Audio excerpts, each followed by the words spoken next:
Space is not empty. It is crowded with orphans. Data from the Euclid telescope has finalized the census.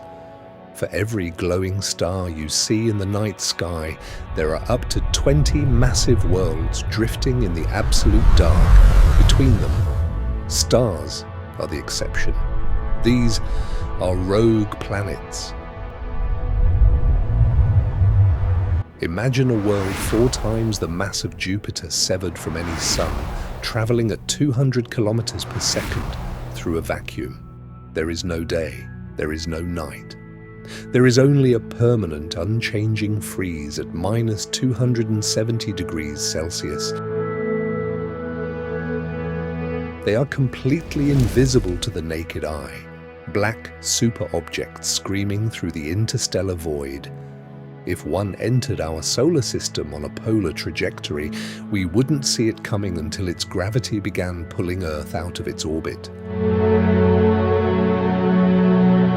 But they are not dead. They are incubating.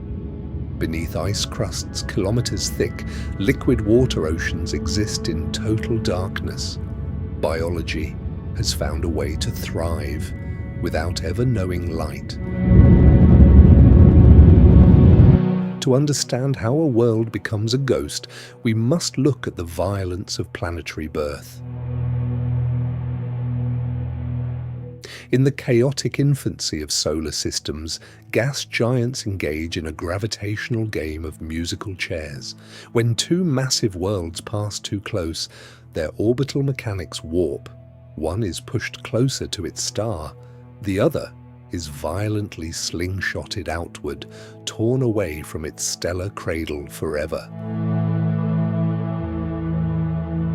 Cast out into the interstellar medium, their primary source of energy shifts from stellar radiation to internal breakdown. They rely entirely on the slow decay of radioactive elements deep within their rocky cores.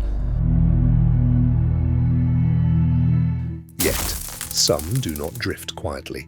Cosmologists tracking infrared signatures have detected anomalies known as extreme accretion bursts. Look at the object designated CHA 1107-7626. It is a rogue protoplanet, an infant giant wandering alone, but it is not starving. It is currently tearing through a localized pocket of interstellar gas, vacuuming up raw matter at a rate of 6 billion tons every single second. It is a dark engine growing larger in the shadows, fueled by cosmic debris.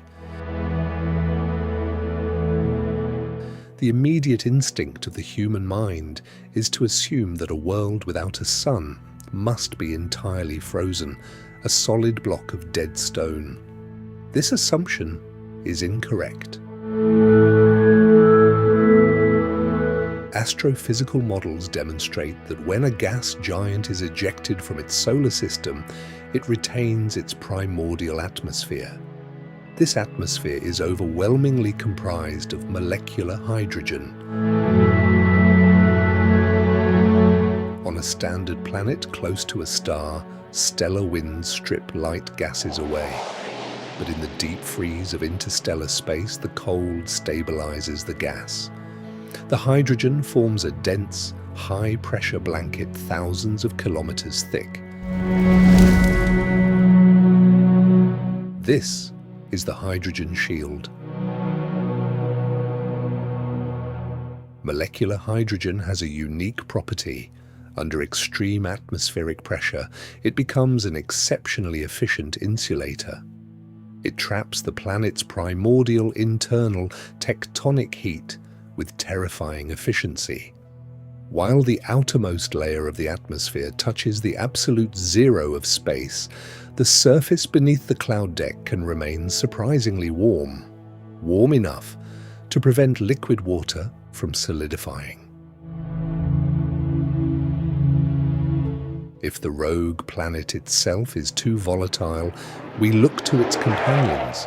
The wandering giants do not travel alone, they carry moons. When a planet is violently ejected from its star system, it frequently retains its gravitational grip on its exomoons. As these moons orbit the drifting giant, they are subjected to immense gravitational forces. The planet's massive gravity field continuously squeezes and stretches the moon's core. This is tidal heating. It generates friction on a planetary scale. Inside these dark exomoons, the rock melts. Subterranean volcanoes erupt constantly, spewing minerals and heat upward. Above this molten chaos sits an ocean capped by a thick crust of surface ice. Here, the classic rules of biology are inverted. Life on Earth relies on photons from the sun powering photosynthesis. In the deep trenches of a rogue exomoon, life relies on chemosynthesis. It feeds on the chemical energy boiling out of hydrothermal vents. It is a biosphere that can exist for 10 billion years, entirely unaware that stars even exist. We have spent millennia looking at the stars, believing they represent the universe. We were wrong. Solitary suns like our own are the brightly lit oases of the cosmos, but they do not define the landscape. The interstellar void is the true reality, a vast, dark ocean populated by trillions of unanchored worlds, drifting silently through the gaps between galaxies. They are the silent majority of the universe. Eventually, every star will burn out, the galaxies will fade into blackness, and the bright era of cosmic history will draw to a close. But long after the suns have turned to ash, the rogue planets will remain unchanged. Drifting through the eternal dark, their hidden oceans will continue to churn, heated by their dying cores. They are not the anomalies of space, they are its final heirs.